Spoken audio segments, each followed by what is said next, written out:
Good morning. Good morning. Good morning. Welcome, everyone.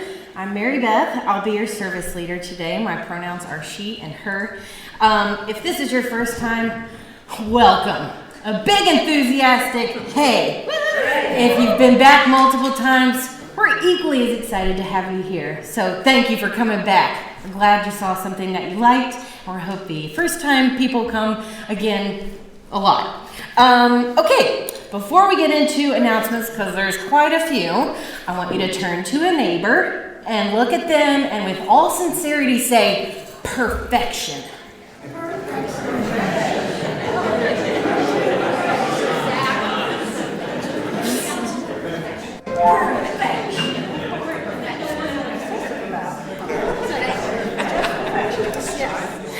That's all I see from up here. It's just a buttload of perfection. Love it. Okay, getting into the announcements. Oh, hey. Thank you. Ooh, okay, this is a good one. And it's appropriate. I'll read this one first. Sunday Sweets announcement. It's Sunday Sweets, so get in line. The choices today will blow your mind. Almond cheesecake tops the charts. Or how about some strawberry heart? Chocolate lovers, this one's for you. And it has lots of whipped cream too. Lemon blueberry pound cake, doesn't that sound good? Thank you, Patty Underwood. There are, she's back there working away. There are gluten-free cookies and blondies too, and something Michael made special for you. So step right up, don't be shy. You know the rule, we bake, you buy.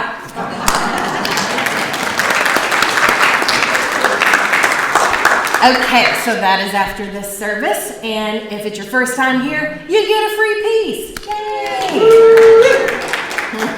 Yay! You're not a first-time visitor, we know you. There is a second hour service today afterwards about the Palestine-Israel crisis, and that's going to be led by Harold back there in the back. So get you some treats and socialize for a skosh, and then come back in here and we'll have that discussion, okay? Oh, one more. A reminder, well, there's several more. One more on this page. There's been some email blasts and texts. I got one from Reverend Maggie Lovins asking for money. We don't ask you for money except for right now during our pledge tribe, but more on that later. So it wasn't really from Maggie Lovins? Not from Maggie Lovins, which I kind of knew, but you know, I wanted to bring it up just in case. So don't respond to those jokers. Okay, the CRE team, our children's education team, is looking for a paid, that's important, a paid baby and toddler care providers for Sunday mornings and then occasional special events. So for details, see the notice on the bulletin board, which is in the lobby back there.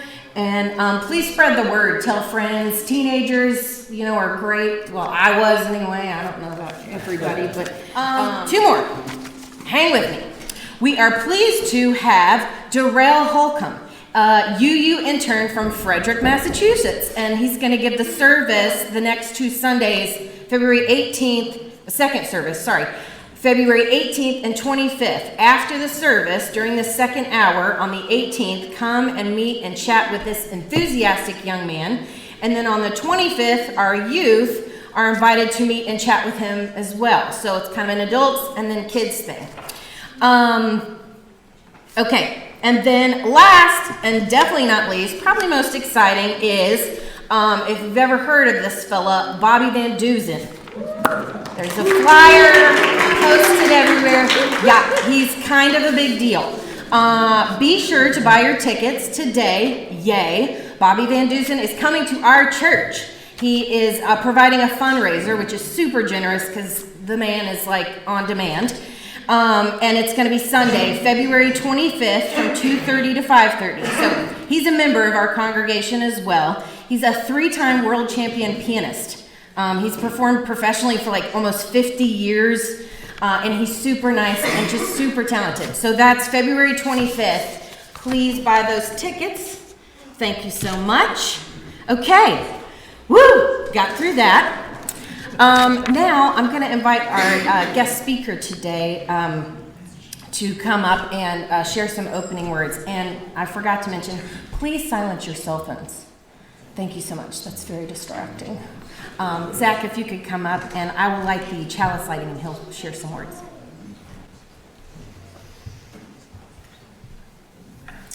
The opening words this morning are from Kathleen McTeague. We come together this morning to remind one another, to rest for a moment on the forming edge of our lives, to resist the headlong tumble into the next moment until we claim for ourselves awareness and gratitude, taking the time to look into one another's faces and see their communion, the reflection of our own eyes.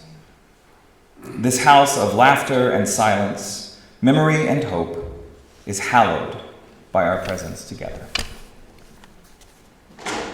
Thank you, Zach. Okay, we're going to have just a minute of some centering music. There's a lot of announcements we need to digest and take some time after this busy week. So, Mike and Ray, if y'all will play us a little something, take some breaths.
Okay, if you're willing and able, I'll have you stand and we will recite the covenant together. Love is the spirit of the church, and service is law. This is our covenant, to dwell together in peace, to seek the truth in love, and to help one another. If you'll stay standing, we'll sing our first hymn. It's in this dark blue hymnal. It's number 325, Love Makes a Bridge. And there are 5 verses. There are 2 verses at the very bottom, stanzas there. So we'll be singing all 5 of those, okay? 325.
Praise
if you'll join me and we'll sing the children out. Go now in peace. Go now in peace. May the spirit of love surround you everywhere, everywhere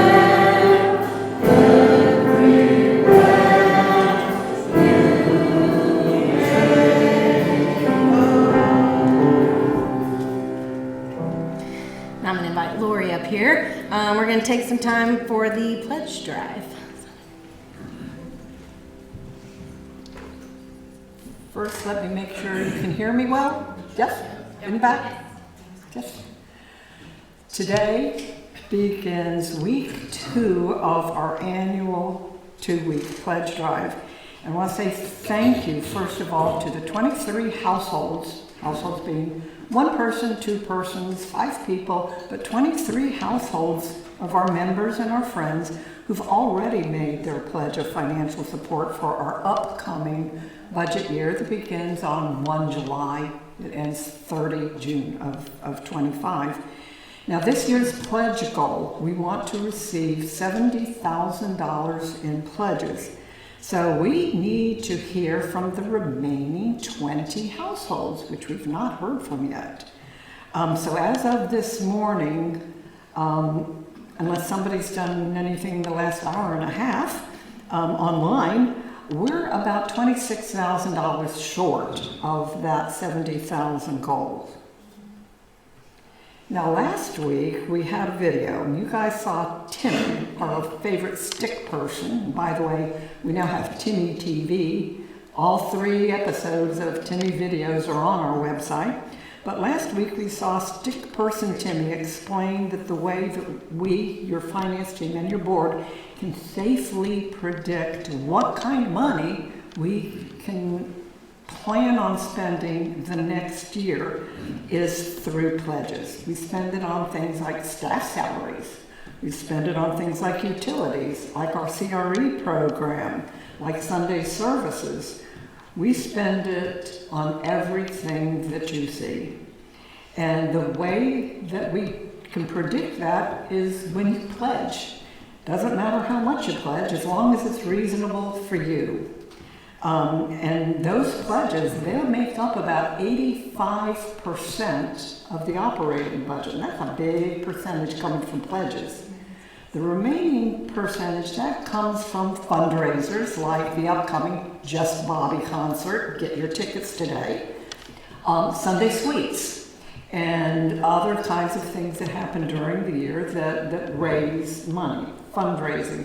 Other source is offerings. A lot of time visitors, people who aren't members, the baskets go around, they put some cash in.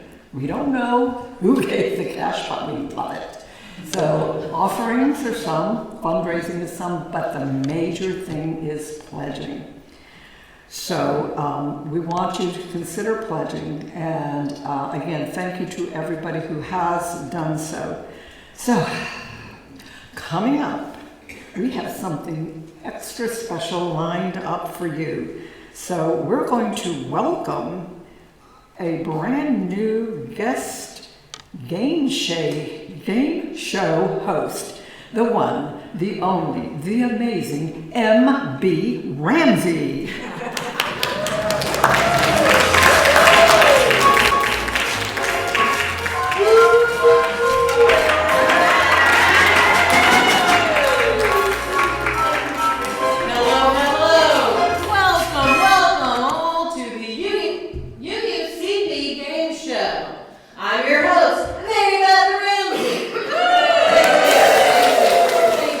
Thank you, Lori, my lovely sidekick. Appreciate that. So, thanks to everybody who's already pledged and given. You are greatly appreciated. And so in the spirit of our Beatles-themed pledge drive, we're going to play a very simple, very quick game called Is It a Beatles Lyric? Super simple. So, if you think it's a Beatles lyric, all you got to do is clap. Thank you. That's it. That's all you got to do. Okay. Everybody ready? Yeah.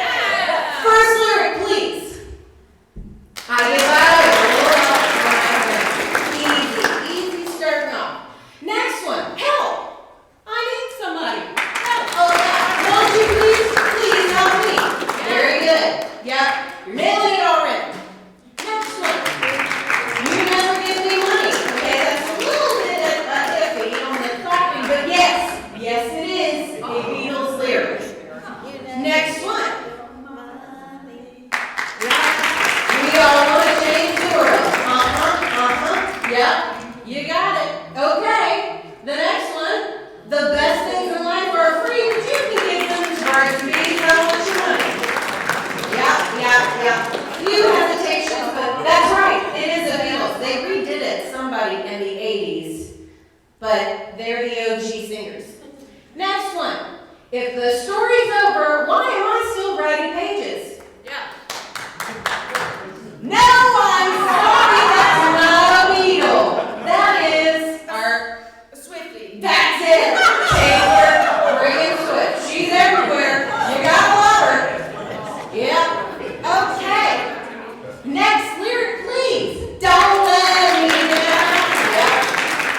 That's the Beatles. All right. Come together. Right. Next one. Grab that cash with both hands and make a stash. No, it is not, Victor. I knew you'd know who that is. That is correct. It is Pink Floyd. Okay. And last one. Give peace a chance. That's right.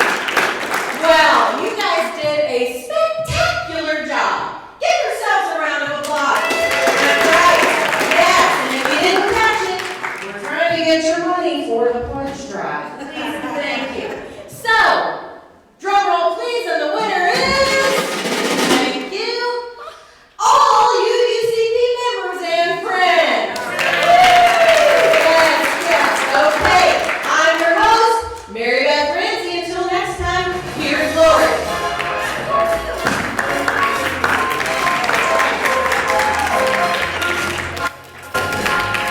Thank you, Mary Beth. Yes, we all did smashingly, so yay you. So in just a moment, we're going to return to our regularly scheduled service, but we want to remind you again that next Sunday concludes this 2-week pledge drive. And also next Sunday at the conclusion, back by popular demand, will be Laura Keith King singing When I'm 65. And your final last reminder is to make your pledge of financial support. You can do it now. You can do it, I'll help you, on a cell phone. There are paper forms out there. It's available. Make your pledge of financial support now, and then you'll be able to continue to enjoy all the things that this church has to offer you. Pledge Central is available right over there outside the library. Everything's on the website. The forms are in the foyer, and you can always ask a member of the finance team. That's me, Brett back there, Georgiana Bryant. Who else is here? Finance team folks. Jack is there. So finance team members. There's Patty. She's in the back. Finance team members and our treasurer, Bradley, is there as well. So ask any of us for help navigating an online form if that's not your thing. And by the way, that online form does not ask your banking information, doesn't ask your social security number, doesn't ask your credit card. It's the equivalent of a form. That's all it is.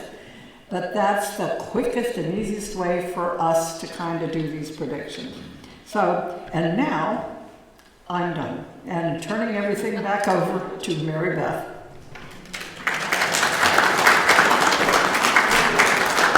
Thank you, Lori. Okay, at this time, yes, it's more money time. It's offertory. This is what we do every week. We don't always do the pledge drive, but if I can invite our ushers to come forward and they'll pass along the basket. So if we haven't made it clear, we are member funded. So that means we're not affiliated with any other larger organization. We are, depending on your time, talent, and treasure. So we appreciate anything that you could give. So play some music, please.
appropriate song to play.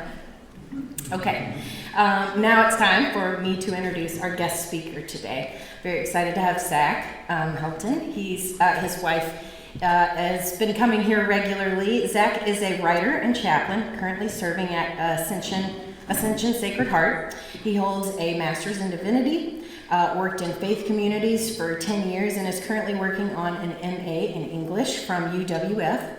He loves film. He and his wife Claire are Pensacola natives, and they've got 2 awesome kids. Please help me welcome Zach.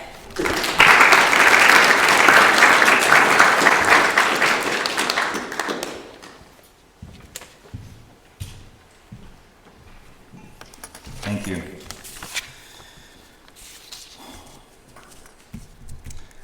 Good morning. Good morning. As Mary Beth said, my background is in spiritual formation and writing, and so I love being able to bring them together in a space like this, and I'm grateful for the opportunity to speak this morning. Though I might now describe myself as a Buddhist Christian or something like that, I was trained in a progressive Christian tradition and brought up in a fundamentalist tradition. Even with that being the case, though, for much of my life, a lot of what Jesus said made 0 sense to me. Don't get me wrong, I believed it. I knew you were supposed to believe it, but did I understand it? Not really. I just kind of assumed that everyone else knew something that I didn't. Or maybe you were just supposed to give it your best shot and let the pieces fall where they would. Let's take some of his greatest hits, for example. Matthew 5:29. If your right eye causes you to lust, pluck it out and throw it away. For it's better for you to lose one part of your body than for your whole body to be thrown into Gehenna. Try telling that to my 13-year-old self. Luke 14:26. If anyone comes to me and does not hate their father and mother, wife and children, brothers and sisters, yes, even their own life, such a person cannot be my disciple. You know, funny enough, they never asked us to memorize that one in Sunday school. Matthew 7:1. Judge not, or you too will be judged. This one was especially baffling to me because it kind of seemed like judgment was the whole point. And then there was the big one. Matthew 5:43-45. You have heard it said, love your neighbor and hate your enemy. But I tell you, love your enemies and pray for those who persecute you, that you may be children of your Father in heaven. In other words, what I heard was that one must only grit their teeth, stop hating their enemies, and love them instead, naturally. To be fair, I'm exaggerating. I've since gotten enough backstory to appreciate these sayings for what they are, and they're brilliant. But I think this last one is still difficult to understand. Love your enemies. It's not the idea of loving our enemies that we reject. The idea makes sense. We can get on board with the idea that love heals and hate corrupts, with the idea that there's more freedom when we love than when we hate. We run into problems, however, with the execution. We can get the what. Jesus went through a lot of trouble to tell us to love one another, but when we get to the how, Jesus can be frustratingly light on detail. It sometimes feels like he stood up on a mountainside, raised his hands, and said, build a rocket ship, but then didn't follow up with any details about how one actually builds a rocket ship. This teaching to love your neighbor or love your enemies is hardly specific to Jesus. It shows up in many traditions as a defining characteristic of healthy spirituality. We hear it all the time in all kinds of different arenas, often coming out in some watered-down version like, be kind, or politicians calling for unity, or parents telling their kids to stop fighting and just get along, as if 6-year-olds could somehow muster up more willpower than adults. Spiritual gurus will tell us to forgive people and accept them just as they are. And I think all of these instructions are getting at the same thing, but the problem is that for most of us, no matter how hard we try to clench our jaw and just get along or be unified or be kind or forgive and love, all that seems to happen is that we become skilled at hiding our resentment really well. One cannot conjure love from thin air. At least I can't. And the more I tried, the more I realized that it's not a matter of willpower or faking it till you make it. So I could never quite figure out what to do with Jesus' commandment. That is, of course, until I found Ram Dass. Now, when it comes to religion, I'm a believer that each of us is born with an innate spirituality, and religion might be best understood as the language we use to try to understand that experience. Different religions, to me, are like different languages, each carrying a unique cadence and poetry, circling around an ineffable spiritual experience without ever quite touching it.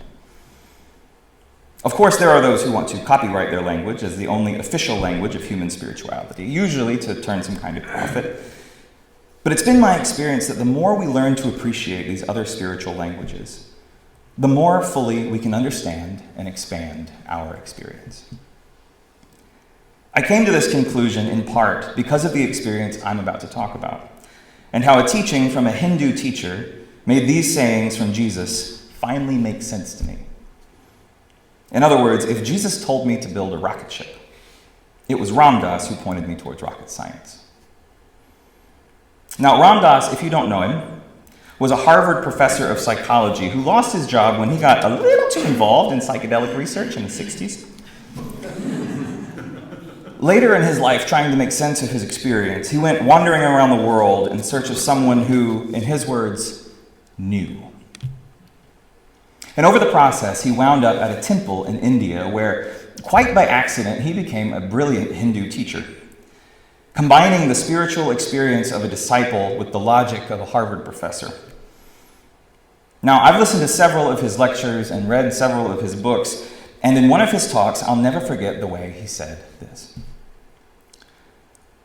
When you go out into the woods and you look at trees, you see all these different trees. And some of them are bent, and some of them are straight, and some of them are evergreens, and some are whatever. And you look at the tree and you allow it.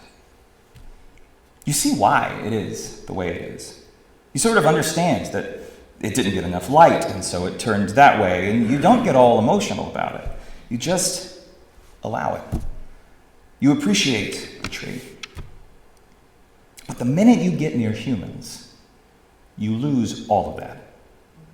You are constantly saying, you are to this, or I am to this, and that judgment mind comes in. And so I practice turning people into trees, which means appreciating them just as they are. When I hear words like this, it feels like I've been handed a decoder ring that makes everything else make sense.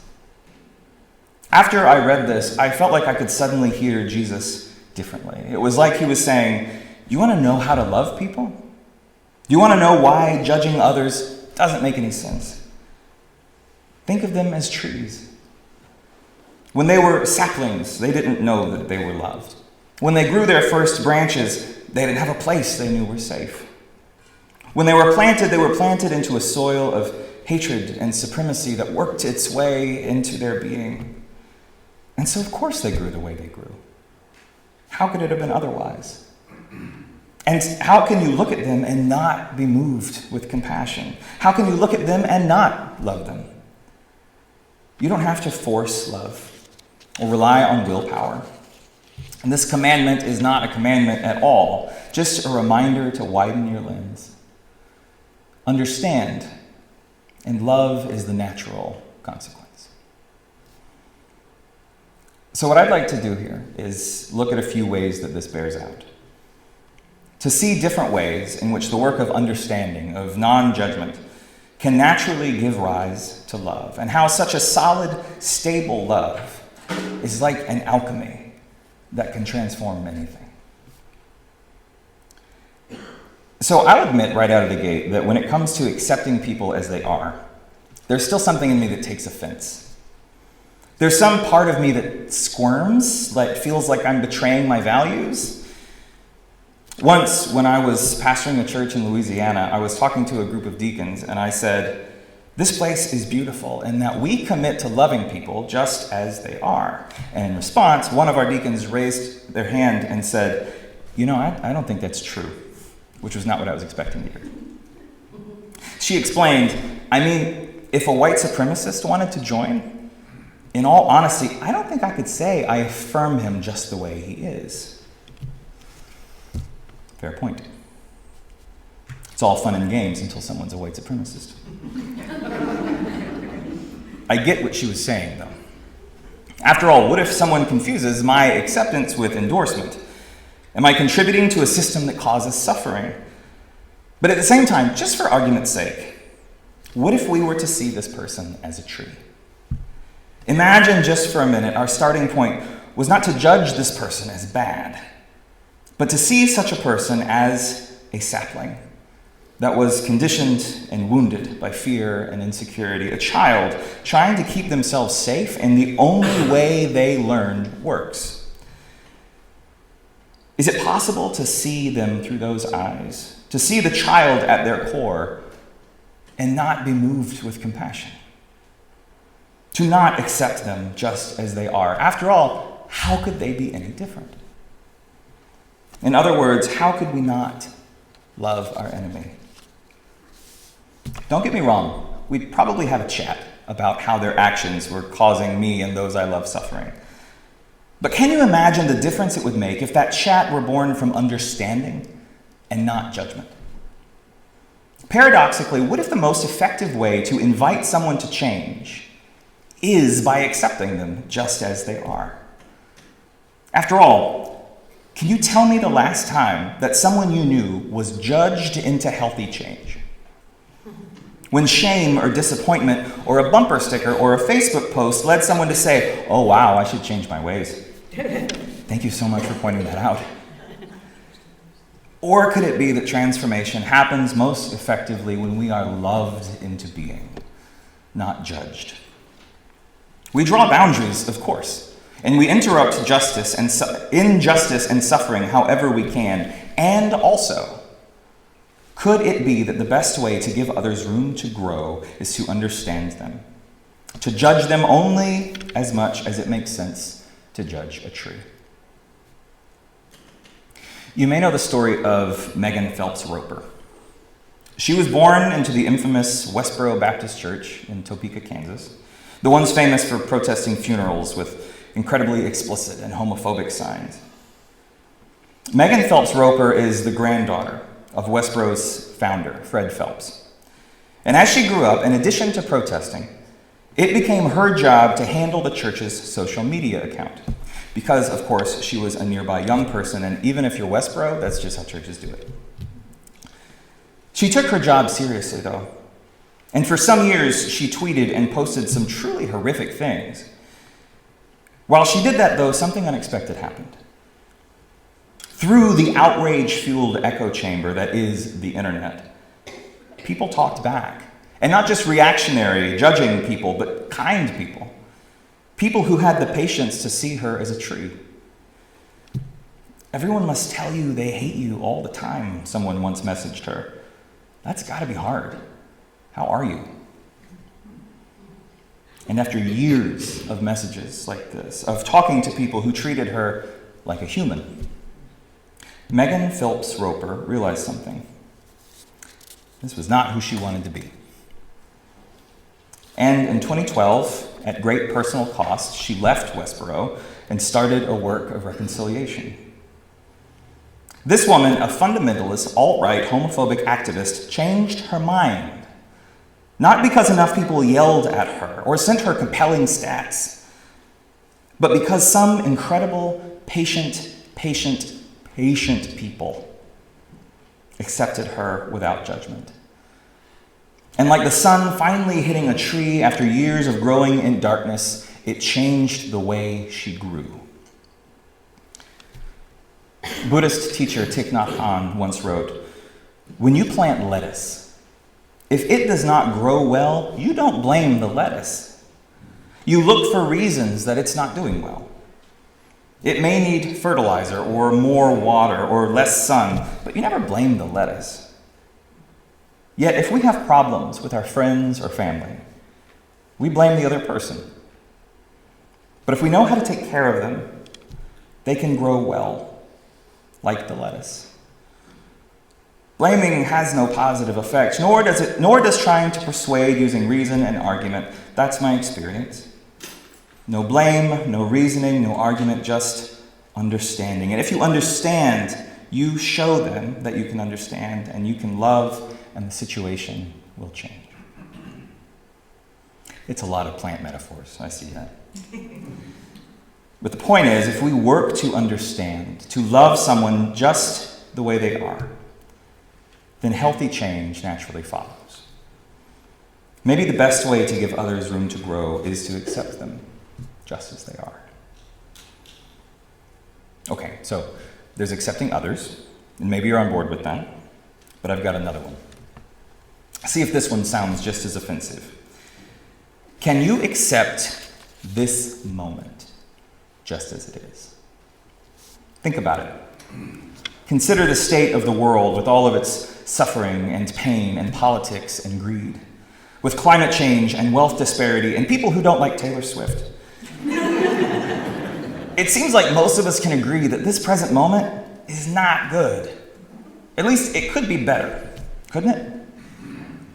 Or consider the state of your life, all the mistakes that you've made, knowing it would be so much better if only you had done something differently, if you were thinner, or had a different job, or found the right relationship, or bought a Peloton.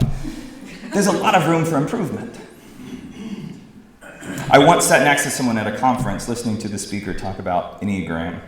Talking about Enneagram 1s, the speaker said, "Your work is to learn to accept the present moment just as it is, with all of its faults and missed potentials."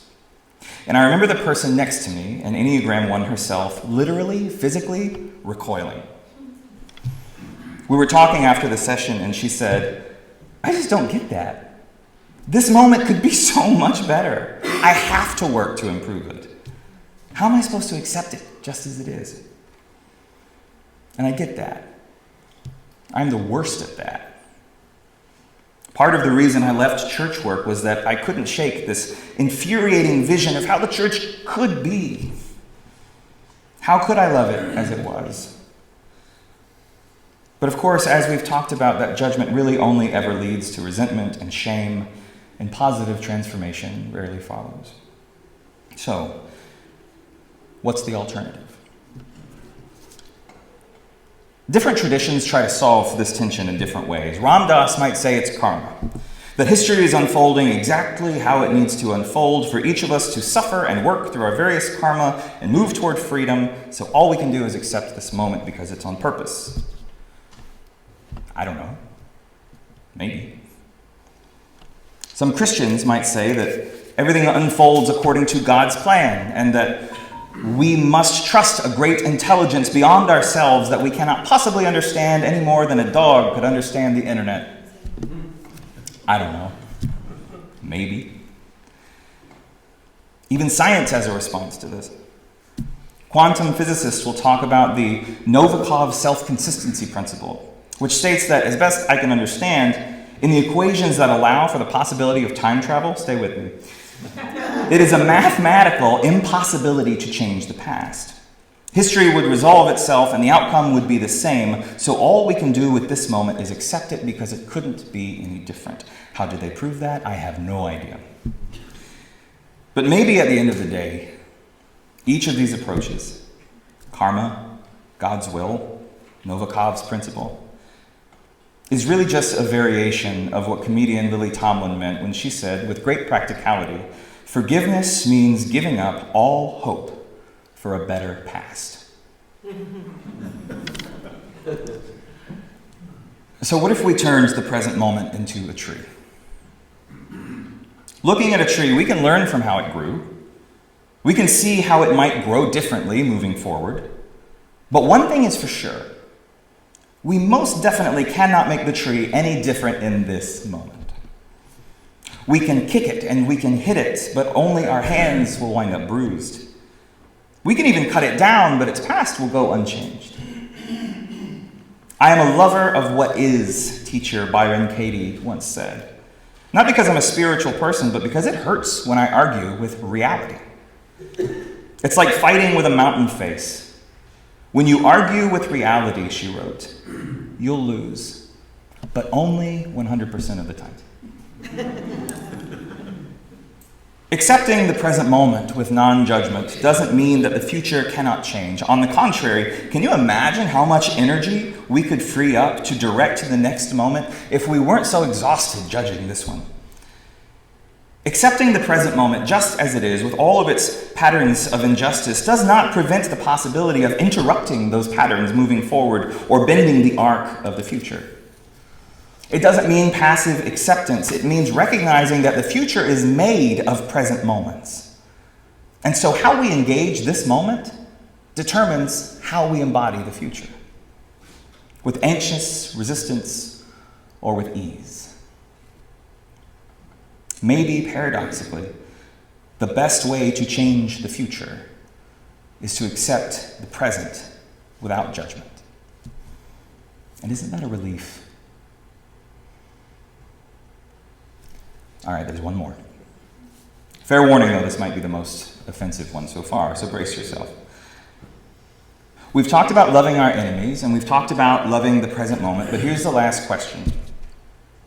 Can you love yourself just the way you are? Because for most of us, it's not so simple. I mean, if you were born in the United States, then from day one, you have been programmed for self-judgment. Our economy relies on it. We've grown up in a world that told us we needed to earn acceptance by looking a certain way or buying a certain thing. And can you imagine what would happen to our economy if we suddenly all just collectively decided, I'm good? A whole industry would collapse. Or maybe, like me, you grew up in a church that told you that you were inherently bad and destined for judgment, unless, of course, you could appease the will of some supreme being. Which, if we're honest, really means appeasing the will of whatever pastor was preaching and whatever group was bankrolling them. And if God isn't pleased with me, then how could I be pleased with myself? But I think an alternative is possible.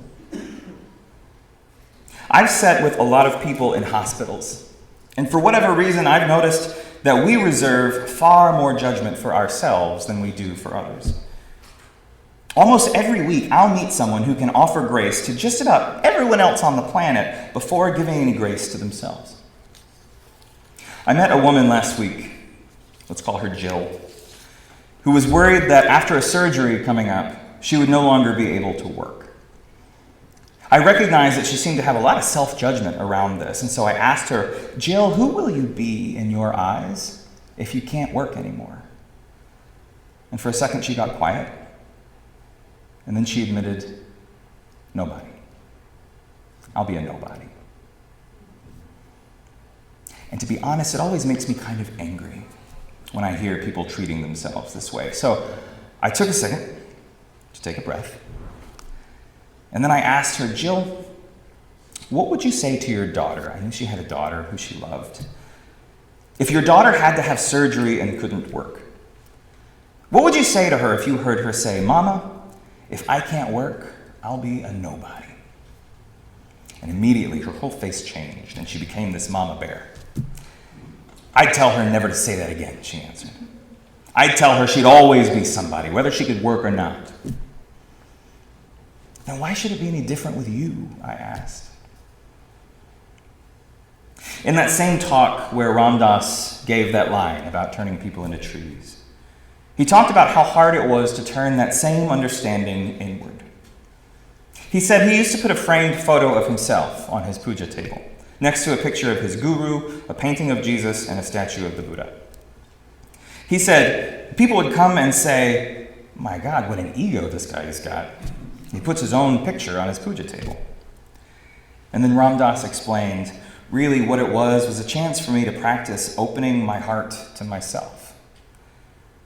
He wanted to be able to see himself, his story, with the same perspective and non-judgment that he could bring to others, to a tree in the woods.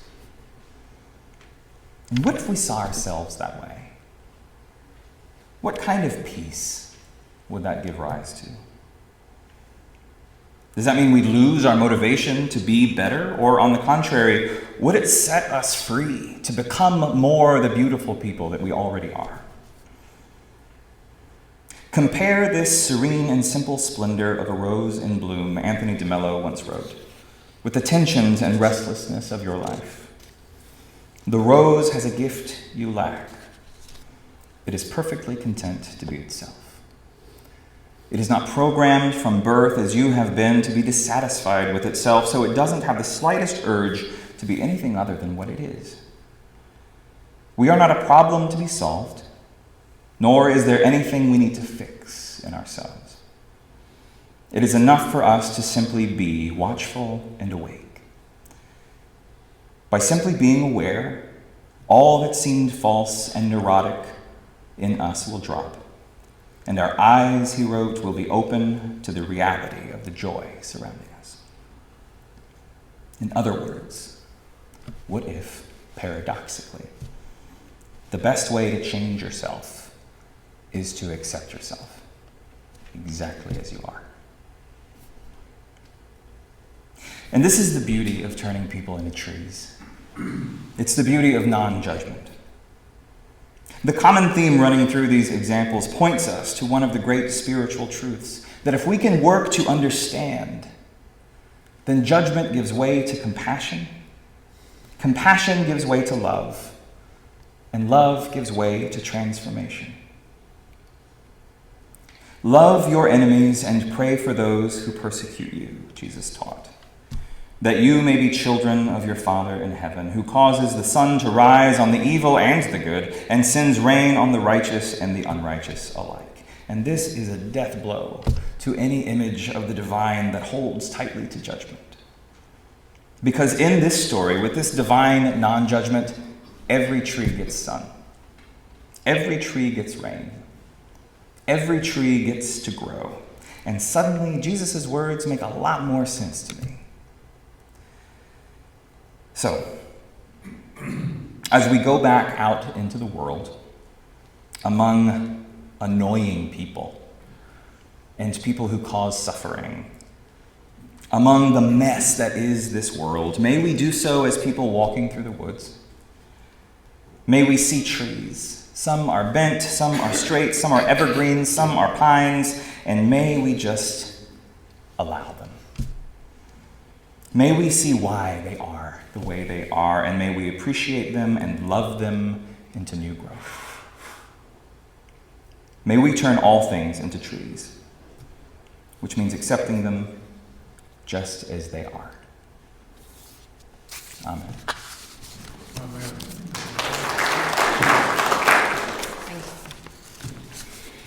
If you'll stand and join me, and the choir can come up and we'll sing our closing hymn. It's number 160 in the old hymnal again. Far Too Long by Fear Divided, number 160.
Stay standing. I'll invite Zach back up to give us some closing words.